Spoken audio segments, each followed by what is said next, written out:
So I'm delighted that we've been able to welcome Phil Bradley here to speak to us today about AI for librarians. I know many of you are familiar with Phil as an internet consultant and somebody who's been educating us. Is that better? Okay, sorry. I'm used to shouting at people, so I will start again, sorry. So we're delighted that we're welcoming Phil Bradley here today to talk to us about AI for librarians. Obviously many of us are familiar with Phil as an internet consultant and an educator, and has been teaching us a lot about internet searches and now AI. So we're really thrilled that he was able to join us today. And I will hand over straight away. Thank you very much. I'm going to let you into a little secret as a presenter. One of the things that presenters absolutely love is when we get asked to talk about what might be happening in the future, because it's a win-win. I can say pretty much anything that I want to about AI, or indeed anything else for that matter. Very safe in the knowledge that I can make it interesting or provocative or whatever it is that I want, safe in the knowledge that 2 years down the road you're not going to come back to me and say, Phil, you said this was going to happen and it hasn't happened, because that's just not going to occur. It's quite useful if you are attempting to predict the future, because you can kind of look a couple of years out in advance and say, well, okay, this is the direction of travel that we're on, and so this is going to happen and that's going to happen, and so on and so forth. So you can do it for like a couple of years, but anything outside of that, then you're really skating on thin ice. A couple of years ago, how many of us had really got any clear idea about what AI was at all? So looking into the future, predicting what's going to happen, as far as I'm concerned, it's going to be a win-win, because, as I say, you're not going to come back to me. It would be ridiculous for me to look back at stuff that I talked about 5 years ago. I didn't know anything about AI then, and I didn't know what the impact of it was going to be. It would be ridiculous to talk about what happened maybe 10, maybe 15 years ago. In 2006, I gave a talk at the online conference, and I was talking about the death of search, because I knew that there was going to be a limited amount of time that search, in the way in which we understood it, was going to carry on. And so some of the things that I predicted in that search were that search is going to evolve. It's going to become a new thing in a completely different place. I also said that Google was going to become increasingly irrelevant, and this was even before Google had sort of taken off. Google sort of hit its peak in about 2012 and has been declining ever since. I also played around with Arthur C. Clarke's work. Any search engine sufficiently advanced is indistinguishable from magic. I talked about how mobile search was going to become more important. I talked about how we weren't going to have to go to a search engine to get the information that we wanted, because it was going to become personalised for us. I also raised doubts as to how often are we actually going to need to go out and do search ourselves. When is it going to start coming to us? We want search to be delivered to us. And I also argued that search was going to become more pervasive and not less.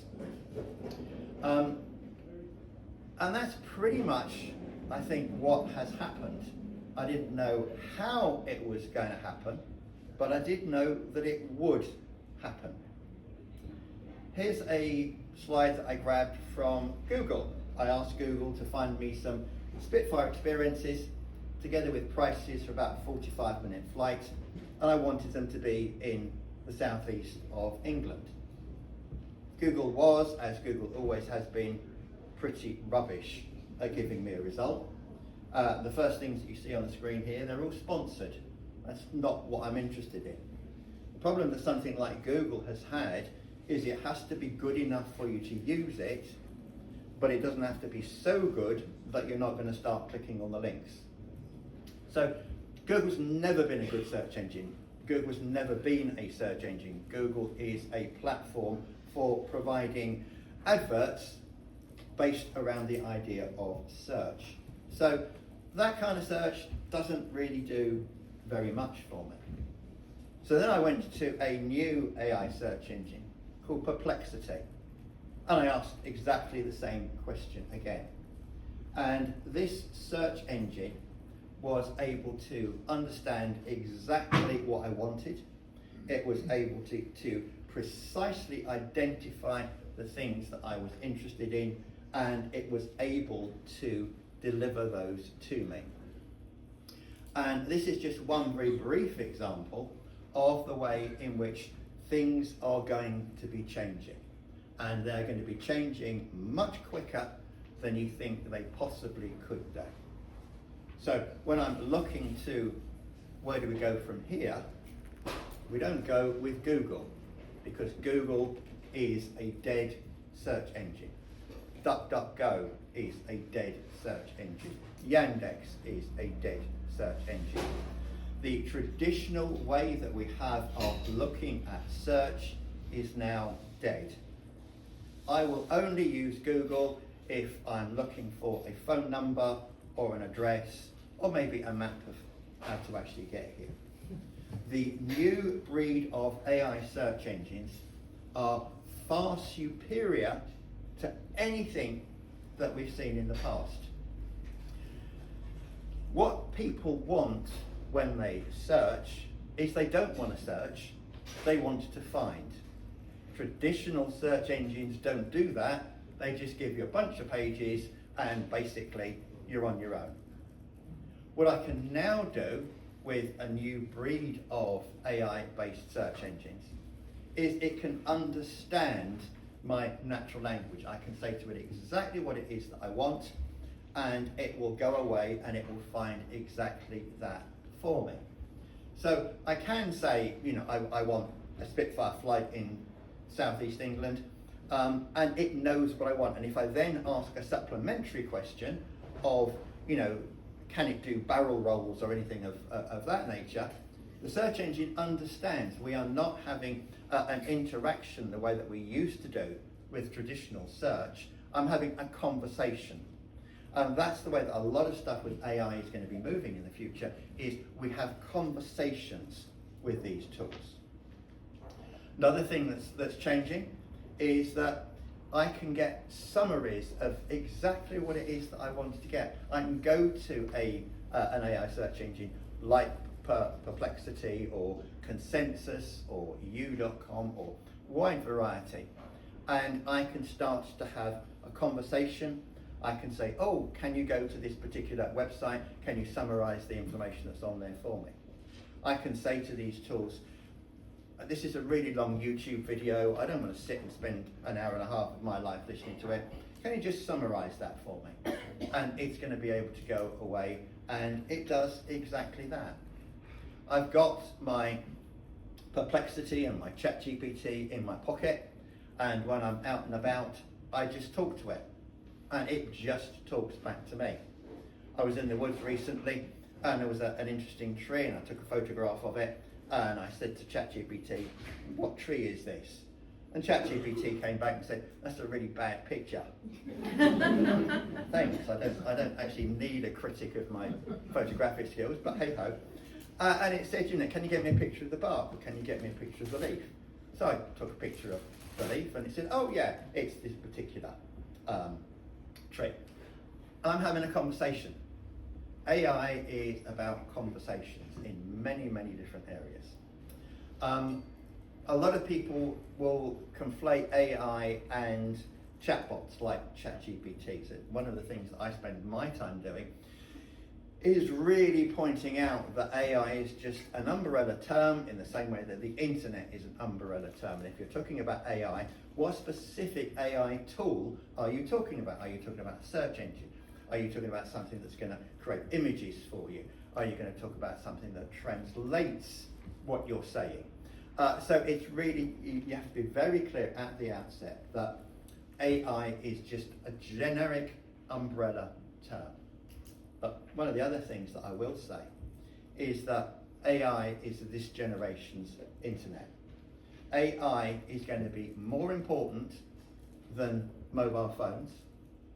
It's going to be more important than the internet, and it's going to be more important than those things combined. Literally everything that you do is going to have an AI component in it. I use AI tools constantly. I'll give it a picture, I'll give it a video, and I'll ask it to distill that information for me. Or I might say to it, okay, I've got that video, now can you take that content and turn it into some slides for me? I can say to my preferred tool, I'm really interested in this, can you delve into that particular aspect a little bit more closely for me? And if I'm using a tool like ChatGPT, ChatGPT knows who I am. It knows that I spend a lot of my time teaching librarians, particularly British librarians.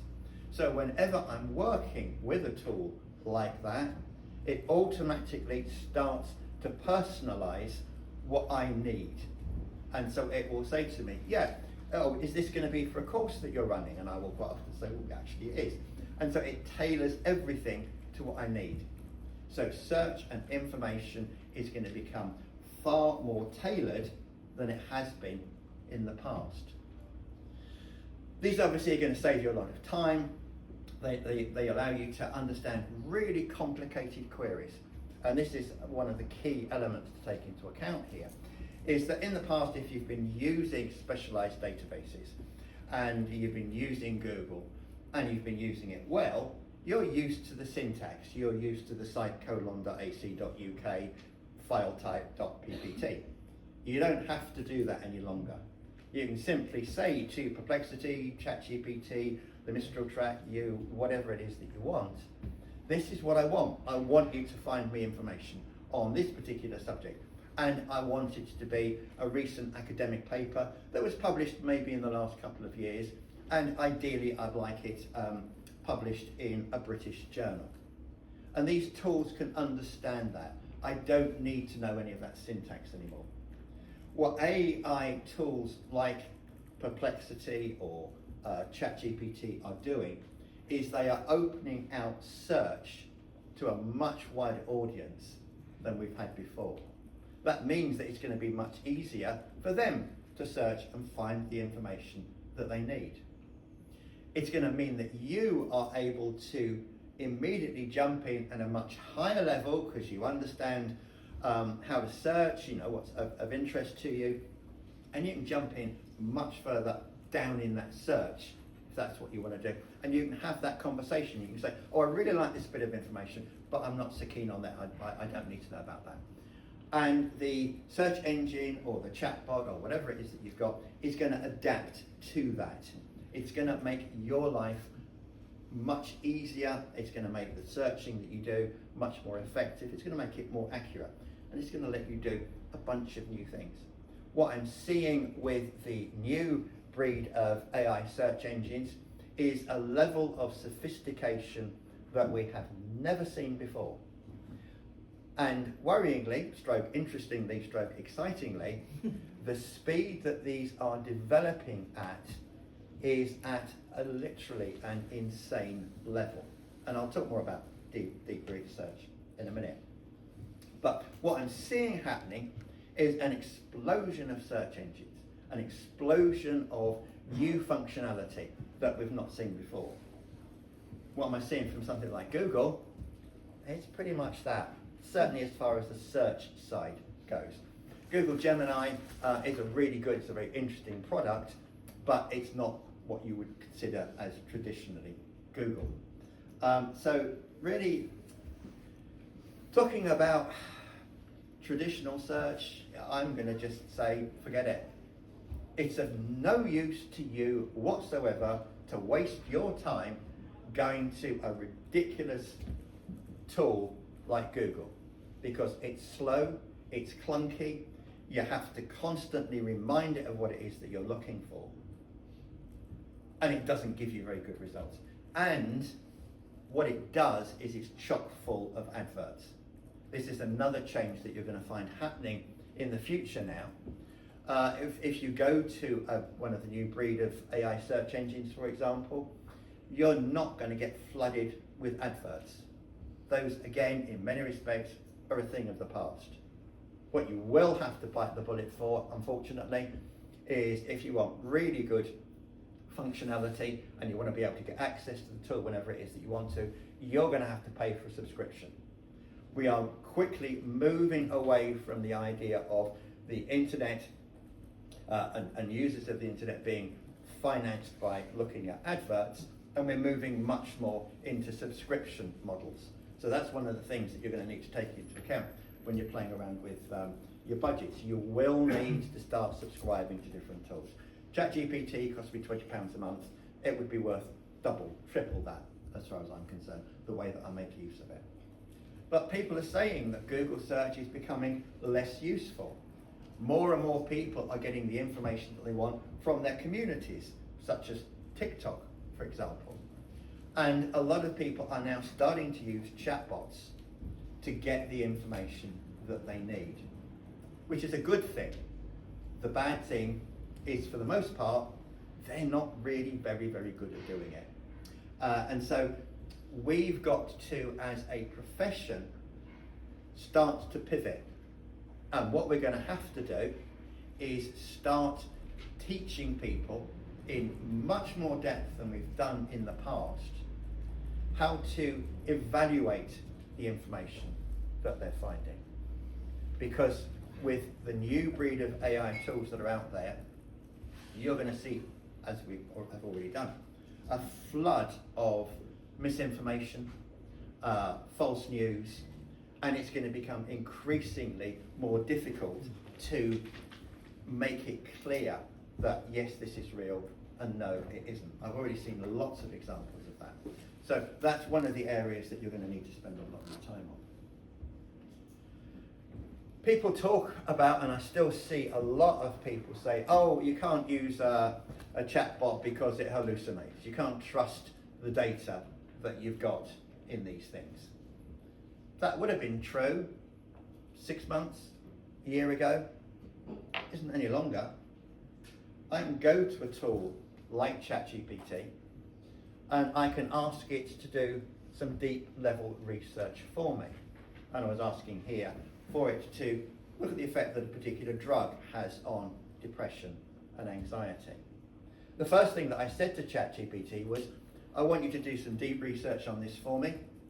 Before you start, ask me any questions that you need in order for you to do your task correctly. And so it was able to say to me, well, you know, what particularly do you want? Do you want to know about the legal aspects? Do you want to know about the dosage? Do you want to know about administration? What sort of information do you want? What research papers are you interested in? And so I was able to answer all of those questions for it. And it then said, okay, fine, leave it with me. And about 13 minutes later, it came back with a very in-depth result for me. That was just a couple of screens that I've shot from my computer. It goes on and it goes on and it goes on. I can get all of the detail that I need, and it is accurate. There are references in here which you probably can't see terribly well, but if I click on any of those references, it takes me directly to that research paper. It takes me to the bit of that paper where it's talking about whatever it is, and I can check and I can make sure that the information there is absolutely correct if I need to do that. This is what AI is now being able to do for you. You are able to do deep research. And increasingly, the new breed of AI search engines are letting you do that. It will go off and it will search through properly published, peer-reviewed content. It will be checking Nature and The Lancet and the rest of them for the information that you need. That information will be accurate. But what you can then start to do is to say, okay, yeah, got that, great, thanks very much. What do I want to do with it now? And this, again, is one of the areas that you're going to start being able to explore in the next 2, 3, 4 years, if not an awful lot sooner than that.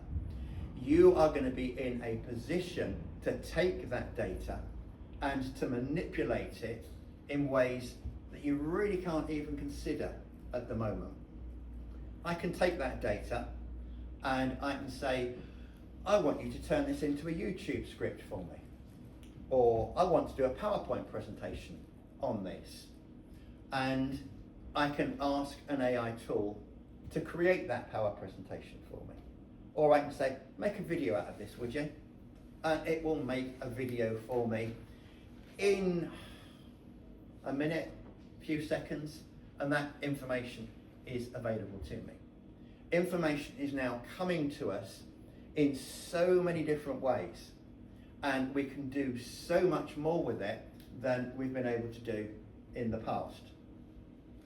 So the role that you have in your library and your information centre is going to be changing. You are going to become much more of an AI navigator. You're already good at search. You know, we can take that as a given, that's absolutely fine, great. But that's only going to be the small part. The much larger part is helping people to get the information that they need. Because while there is a huge flood of new tools that are coming out, most people don't know about them. They will have heard of ChatGPT and they'll probably have had a little look at it. They won't really have understood what they're looking at, but they'll have taken a look at it. You've all seen, I'm sure, occasions in the press when people have taken an article from ChatGPT and they've tried to pass it off as their own, and you know they've not understood what it is that they're supposed to be doing. Well, they've given it a poor prompt. Your skill set is going to allow you to look at tools like ChatGPT, Perplexity, and the rest of them, and really leverage their abilities with your skills. And you're going to be able to do more than you've been able to do in the past. I always find it quite amusing when people say, oh, AI is going to stifle human creativity. It is absolutely not going to do anything of the sort. The AI tools that are out there are simply going to enhance the skills and the abilities that you all have already got.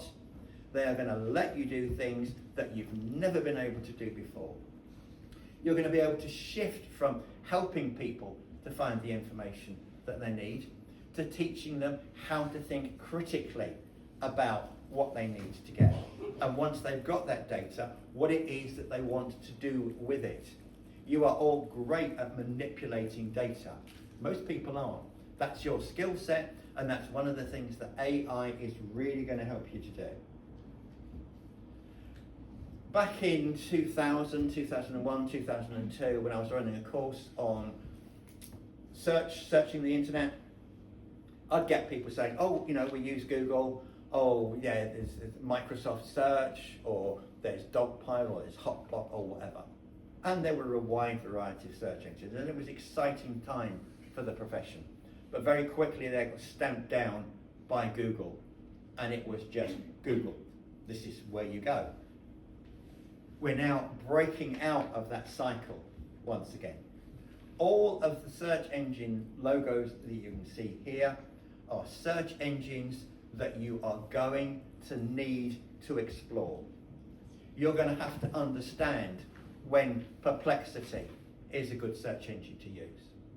You're going to need to know when you want to go to Consensus because you want a different type of information. You want to do more scientific-based research. You might want to go and get information from YouTube, but you don't want to actually sit and look through a video. I mean, who would do that? You can go to a tool and you can get it to summarize it, and then you can ask the tool questions about the YouTube video that it has just watched on your behalf. So if you're used to always going back to one or two tools and resources that you've used and you've used and you've used, you've got to stop. you've got to start looking at every single one of these search engines. You've got to learn what they do. You've got to learn what their strengths are. You've got to learn how to get the most out of each and every single one of those tools. Because we're not currently in that position of, oh, I just go to Google and I get everything that I want from Google. Or I go to LexisNexis and get everything that I want from there. We are now, once again, delving into a future where we've got this explosion. Most of the students and the people that you work with are not going to understand any of that. That's going to be your job, and your job to teach them exactly what it is that they need to know and how to make use of it. I will generally regard AI tools as an assistant. I use these tools every single day to do a wide variety of different things for me. I can get tools to write stuff if I want something written for me, or I will get a tool to check what I have written. And I will say, check the grammar on that. Have I said anything here that's ambiguous that people might not understand? And I can get the feedback from the tool at that point. So what are we looking at? How are we able to use these things? What are the limits on them? I use these tools all of the time. I see a lot of people also saying, oh, that's cheating. You shouldn't be doing that. I see lots of teachers on the forums that I'm in saying, how can we stop the children plagiarizing? How can we stop them cheating when they're using AI? The simple answer to that is you don't. The systems that you currently have are broken. The first time I looked at ChatGPT and got it to write an essay out for me, I realized traditional homework is dead. It just is. There is no point in trying to say that these tools should not be used, that they should be banned. And I have a lot of clients who say, well, we're not allowed to use this tool or that tool. Exactly the same way in 2007, 2008, we were told, oh no, you can't use social media, that's terrible, we can't have social media in our libraries. And how I learned before that, back in the 1990s, I was talking to one corporate, and they said to me, the internet will be in our organisation over my dead body. And we can see how that turned out. So we have got to have that level of mental flexibility to pivot from where we were to where we need to be in the future. We need to understand that we are moving into a post-plagiarism world. This has been written by a lady called Sarah Elaine Eaton. I would very much recommend you all have a look at the work that she's done. And I won't go through the whole thing, but one of the things I think is interesting here is that hybrid human AI writing will become normal. It's the way in which everything is going to happen in the future. Yes, students need to know how to write. They need to know how to present an argument. They need to know how to create whatever it is that they need to be able to create. They need to know all of that, and I'm not for a second saying that they don't. But once they have got those key skills and abilities, that's when they can start to use AI. In the same way that I've got a clue how long division works, I don't need to. I've got a phone. It does all of that for me. We need to be looking at a situation now when all of that information is not only available as it is on the internet, that we're now in a world where that information can be taken and packaged for us and presented to us for us to then decide what it is that we want to do with it. So what other things can we do with AI? I use AI to produce material for me in a way that I am unable to do it myself. I am not very good at creating videos. That's not my skill set. But I can use an AI tool that's going to do that for me. I have to have the vision in my head of what it is that I want, and then I say to the AI tool, this is what I want you to create for me. Go away and create it. I can get AI assistants to work for me, and I can see if this is going to work. No, it's not going to work. Okay. Let's get back a little bit. I can get these two lovely people, they're both AI created, and I can get them to chat for me. I don't even have to appear on the screen any longer. If I am going to appear on the screen, and I apologise that you got me in stereo at the moment, basically what we've got here, I did a video, and it was, hi, this is me, this is what I do, blah, blah, blah, kind of thing. And then I went to a tool called Hey Jane, and I said, translate this into Japanese. And so what the tool then did, it cloned my voice, it translated everything into Japanese for me, it put those words into my mouth, and then it lip synced what I was saying. I said it to a friend the other day, she was astonished, she didn't realise that I'd kept the fact that I knew Japanese from her for so long.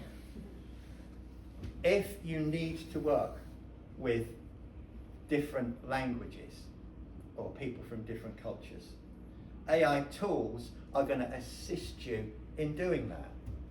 You can create a video and you can have that video in as many different languages as you want, and it looks as though you're the person that's doing the talking or the speaking.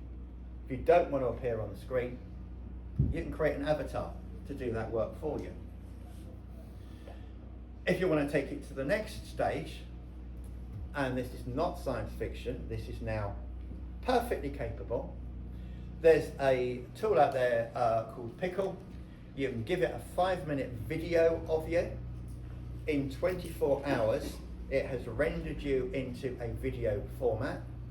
You can then say to that particular tool, yeah, I want you to have me in a really fancy suit, and I want the background to be a really impressive office.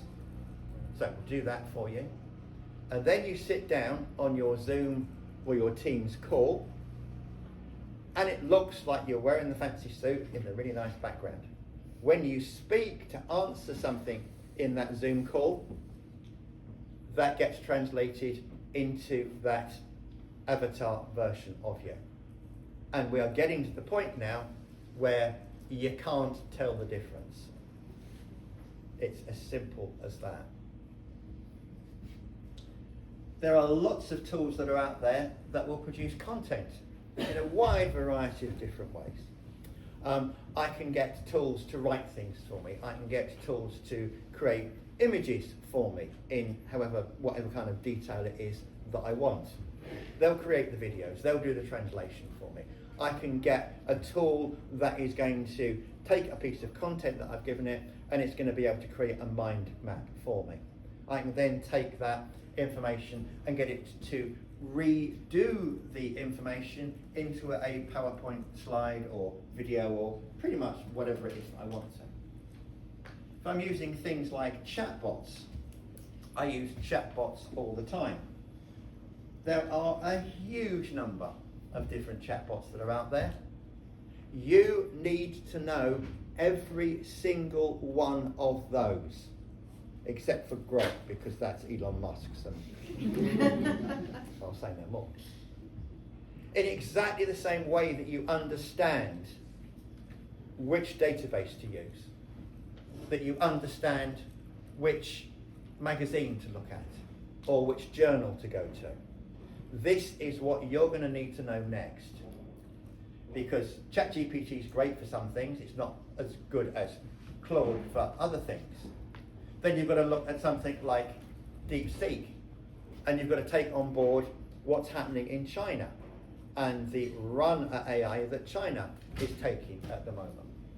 You're going to need to play around with Copilot. You're going to need to play with Google's Gemini, which is, I have a go at Google quite often, but Gemini is a good tool. So you want to play around with those.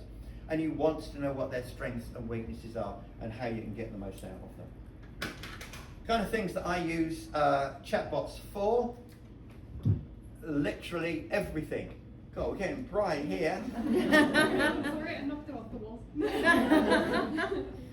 I use chatbots multiple times during the course of a day. I wanted to check recently if there were any photography permits that local councils use. If I've got any technical queries, I'll go straight to a chatbot and I'll say, oh, I need to do this in Windows, how do I do it? Or I've got a problem with my iPhone, what do I do with that? When I get blood test results from my doctor, I don't need to talk to my doctor, I just cut and paste the results, take them into ChatGPT and say, can you explain this in language that I can understand? And it will do that for me. It's fairly straightforward. And I can then say, oh, you know, could I possibly be getting diabetes? And it can come back and say, no, absolutely not, you're absolutely fine. I get AI news on a daily basis. I will say to a conversation bot, I want you to keep me up to date with everything that happens in AI and librarianship. And I want you to do that at 9 o'clock every morning. I want you to find the new information that's out there. I want you to send me an email that it's done, and I want you to present that data for me when I come and look at ChatGPT. And I can go and look at ChatGPT. And then I can say, okay, you found these 3 or 4 different news articles. What similarities can we draw from them? What effect is this going to have in this particular area? And it's all personalized because the conversation bot knows exactly what it is that I want. It has learned from me. It learns the way in which I like material to be given to me. It knows that I like to be presented with the material in a fairly casual, laid-back style, rather than very formal or academic. And that's exactly what it does for me. Information and news just comes to me. I don't have to go out and look for it any longer. And if I am out and about, I've got ChatGPT on my phone, and I can have a conversation with it. We're now in a position where you can just show it the camera that you've got on your phone, you can look at something, and the tool is able to say, oh yes, I understand what that is. It's a particular tree, or it's a particular plant, or it's a building, or whatever. And I can then have a conversation with it. I got it to search for all of my publications. I'd lost count of what I've written, and it was able to do all of that for me. I got it to do tarot readings for me. I took photographs of my hand. I got it to do palm readings. None of those are of interest to you. The point to take away from that is that there is so much flexibility with these tools. They do so much more than you think is going to be possible. And then we've got a bunch of other tools that I haven't even talked about yet. Image creation, mind maps, infographics, making music, summarizing content. I've created an AI agent Phil that's available online, and I've uploaded all of the papers and things that I've written there. You can talk to me, and I've trained it to talk in the way that I like to talk, with the information I'm interested in. AI tools are now being embedded in everything. Canva, Microsoft Word, Adobe Photoshop, Google Slides. There is no way that you can get around AI because it is going to be everywhere, even more than it is at the moment. So what are you going to be doing in the future? So you get a user who comes in and asks about climate change. So you go to ChatGPT, because it's not an area that you know very much about. So you say to ChatGPT, can you tell me about this? So it does.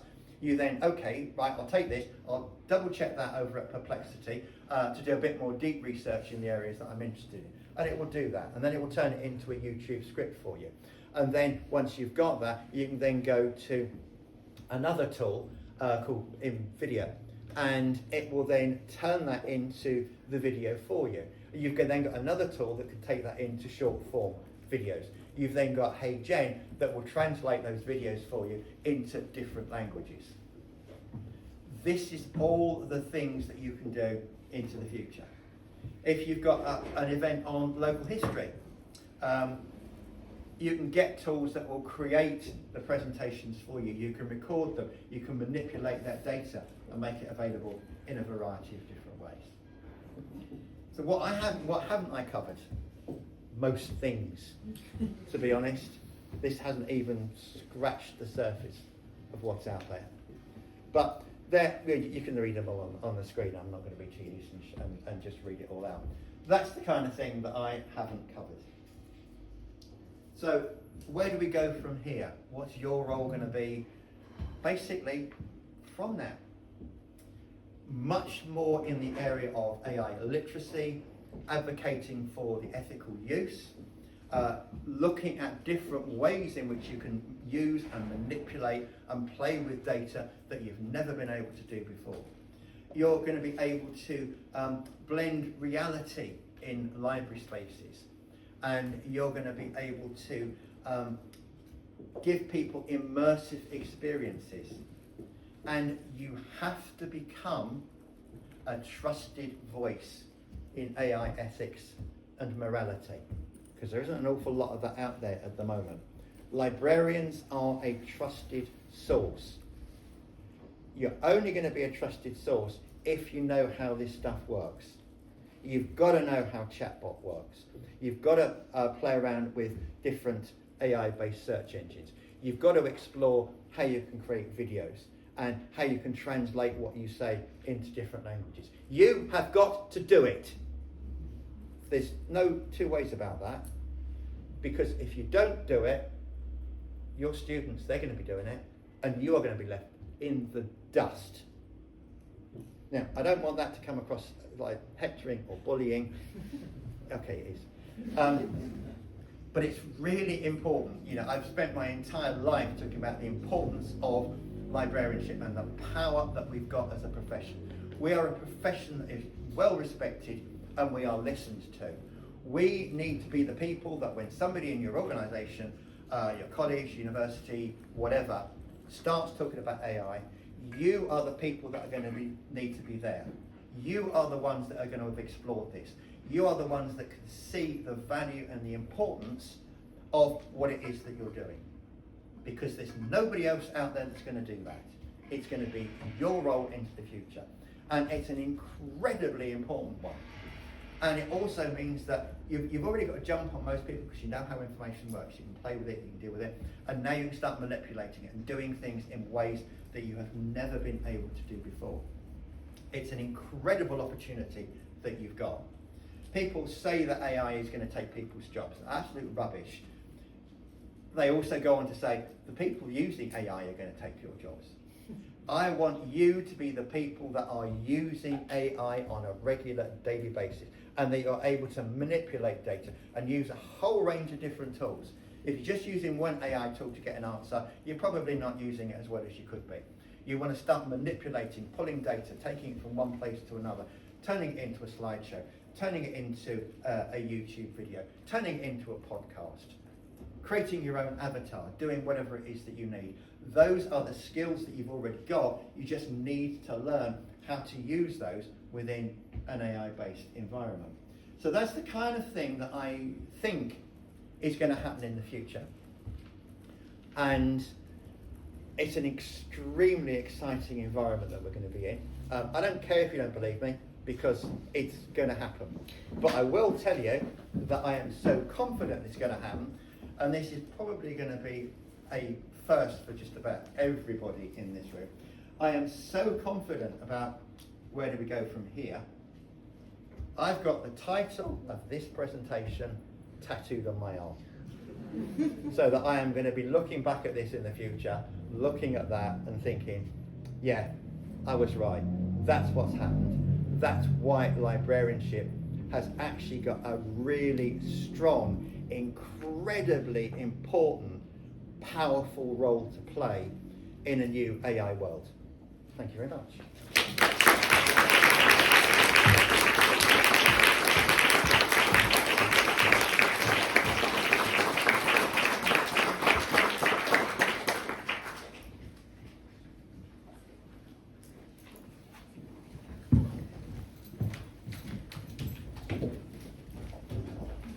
I hope everyone can hear me.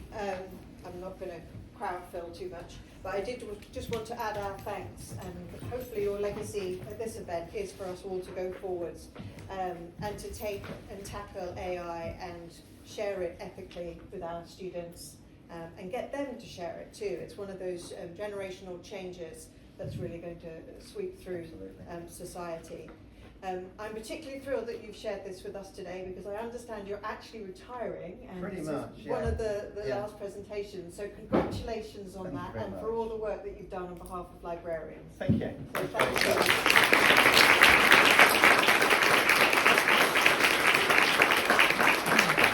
I'll hang around if you get any queries or questions. I know that I went to We time. don't have but any just time for grab me. questions in the room, as we're now moving on to the next section, the breakout groups.